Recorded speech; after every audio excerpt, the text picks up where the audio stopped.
I became a trustee 20 years ago when the school was at a crossroads.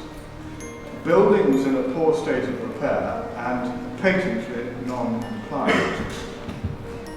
The trustees fully expected the LEA to build a new primary school in the village and leave the trustees with an empty building and a headache. There was, however, a groundswell of support led by a young mum and parish councillor that the building should be refurbished and continue as a school. That person was Dina Wilders, now our foundation manager. For me, the earliest years are absolutely critical. We talk about early intervention. I have to be honest with you and say I believe in early prevention.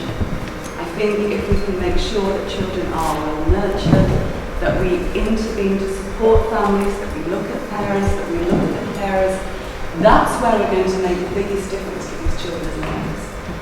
And who else can help except the schools, the educational institutes, the very people in this room who can make that difference.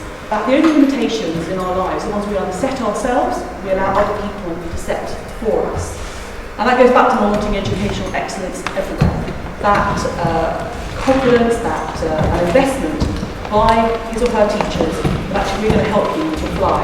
And it is up to us to make sure that when they're coming into school, we're unpicking what they are so that we can actually help them adjust and adapt to school. And when they feel more confident in coming into school, then that's when they can open up and start to learn a bit more.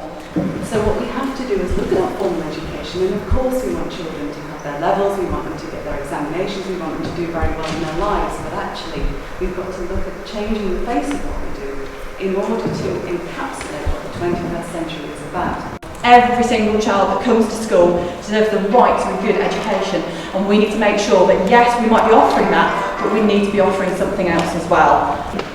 What achievement means for each child is finding and unlocking their talents. Some will be very academic, some will want to have other talents unlocked that will help them to find their way in life. Let's inspire them, let's get them outside, let's get them moving, let's get the blood flowing, let's get the brain going, let's get them thinking and doing, because when they do, they remember, and when they teach others, they remember even more. We have to accept that we need to make them respond to creativity and to develop the things that will really help them in the 21st century, and to make sure that that's the offer, that they know, okay, I'm not good at this, but actually I'm brilliant at that, because once children believe in themselves, that makes all the difference. The difference between the two primary schools was how they treated me. One school left me at the head teacher's office and wanted nothing to do with me, while Thringston asked me the reason behind my actions and helped me through them. Thringston didn't put a worksheet in your face and tell you to answer the questions. We had the teacher explain our activity and then run through how to do it. Then they would let us get on with it. If you got stuck, the teacher would always be there to assist you.